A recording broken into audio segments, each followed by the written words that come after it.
Most welcome. Regular high intake of these sugars called fructose lead to hyperuricemia and excess uric acid in the blood, which is linked to gout, flares, sudden painful inflammations. So fructose directly causes an increase in the uric acid through a unique metabolic process in the liver. Unless other sugars, fructose breakdown triggers rapid depletion of the cellular energy, which produces uric acid as a byproduct. Sugar-sweetened beverages, sodas, and energy drinks are contributing factor.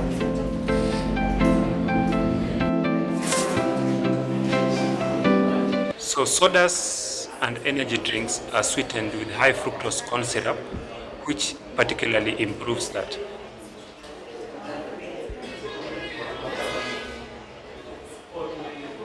Secondly, if you take processed foods and eat a lot of sugar, significantly contribute towards elevated levels when consumed.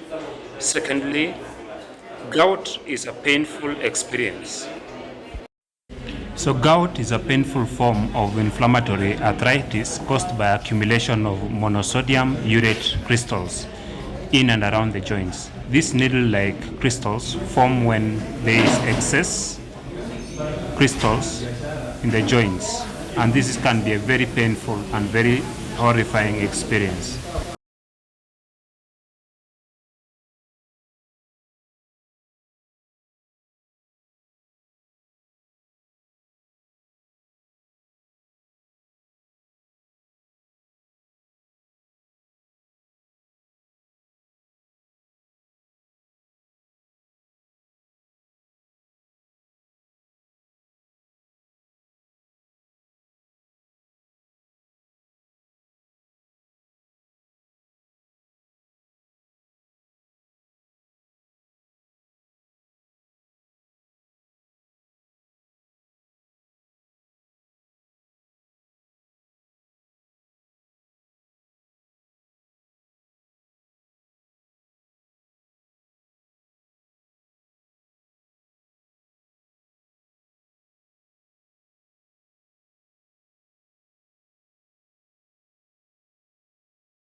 So they ask me, how does uric acid hampers the body's ability to use insulin effectively, making it difficult for the cell to take up glucose from the blood?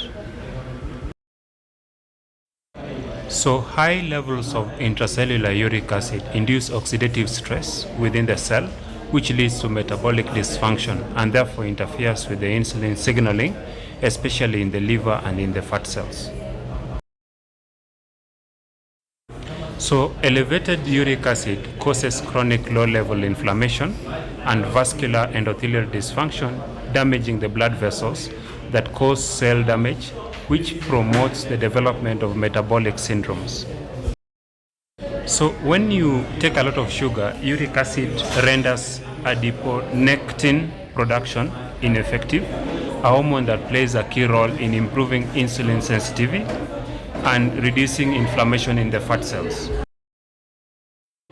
So fructose consumption is a key driver for this process. Fructose consumption seriously increases the nucleotide turnover and increases serum uric acid levels, resulting in liver fat storage and increased insulin resistance.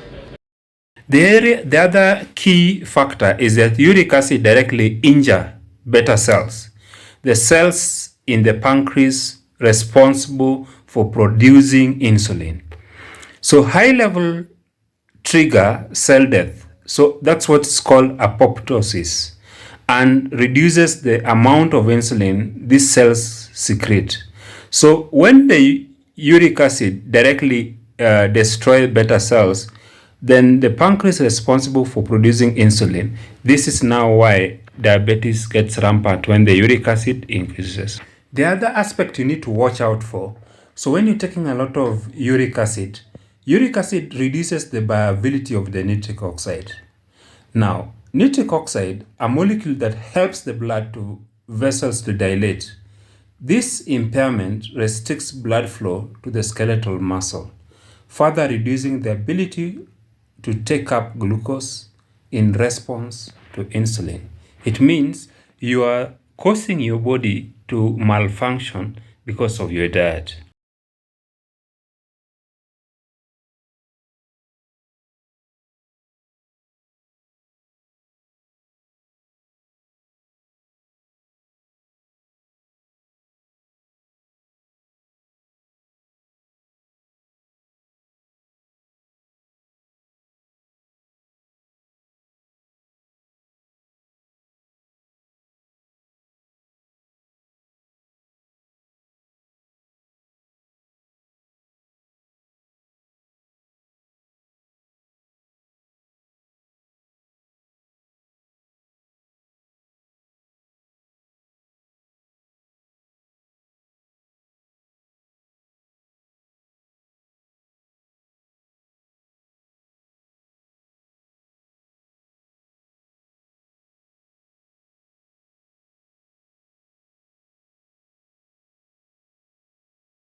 So from taking the sugars, the coronary artery disease comes, elevated levels associated with the high heart attacks.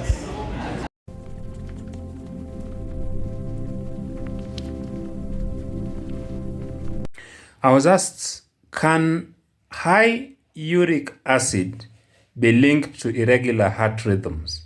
Yes, it can. So high uric acid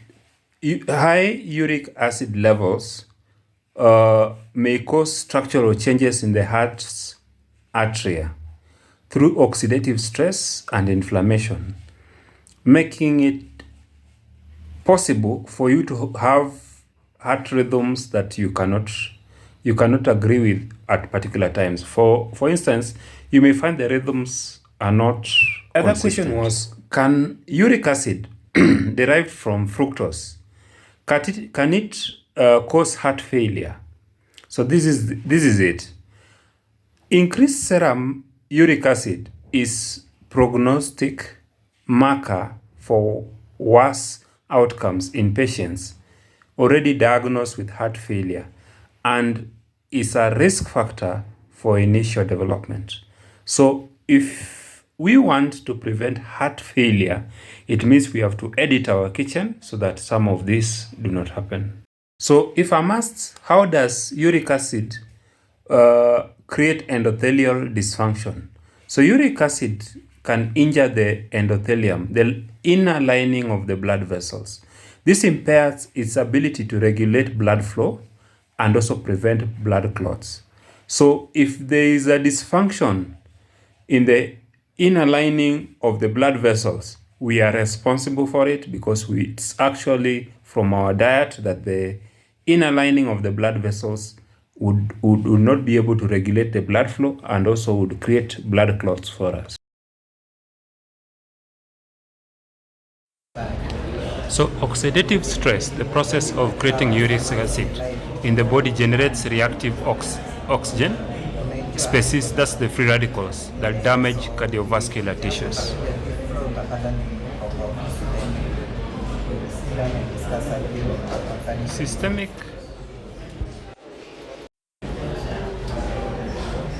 Systemic inflammations due to active inflammations of the immune complexes that release pro-inflammatory that uric acid will do to our bodies. Especially now we are talking about your kidney. This is important because your kidney is responsible for the well-being of your body. So the role of the kidney in uric acid level, the kidney removes 2/3 of the body's uric acid. If the kidney is damaged or diseased, it means it cannot filter it out effectively. This causes blood to build or to build blood condition called hyperuricemia. This means that this builds up causes of gout and further causes kidney damage, creating a very harmful cycle where one organ fails and the other fails, and the body keeps on suffering because of this. So when we take fructose, we are inviting systemic inflammation. The high level of active inflammasomes, the immune system complexes that releases pro-inflammatory cytokines, further contributes towards vascular damage. It means self-damaging habits that we inflict on ourselves because we don't like our bodies anymore. So now, once we damage aspects of the kidney, there's reduced blood flow and vascular injury. So the elevated levels impair blood vessels, which now the kidney causing endothelial dysfunction. This reduces blood flow and triggers renal vasoconstriction, which means now there's decreased kidney ability to filter waste effectively. These are the people who now they have to use a machine to clean up because now the kidney is giving up. The other pointer to the kidney is that uric acid directly injures the renal tubes. So that damage to the renal tubes, the kidney's filtering tubes, then this leads to inflammation and tubular fibrosis. It means that the kidney is now getting scarred because of now the uric acid that you enjoyed, because the sugar really tastes good in the mouth. Fructose tastes good in the mouth. Some fruits that we like taking to the hospitals, these people really experience a lot of sugar. This condition is called urate nephropathy. And sometimes you may not like the cost that comes with some of these problems that we inflict on ourselves. So that was it for today. We were teaching ourselves what uric acid would do to your body. And for more of this, and in the comment section, you can drop us what you'd like us to discuss next. If you want to find solutions for this, you can DM me. I'm your guy, Gogi Bruno, signing out. Until next time, have a good one. I see you in the next one.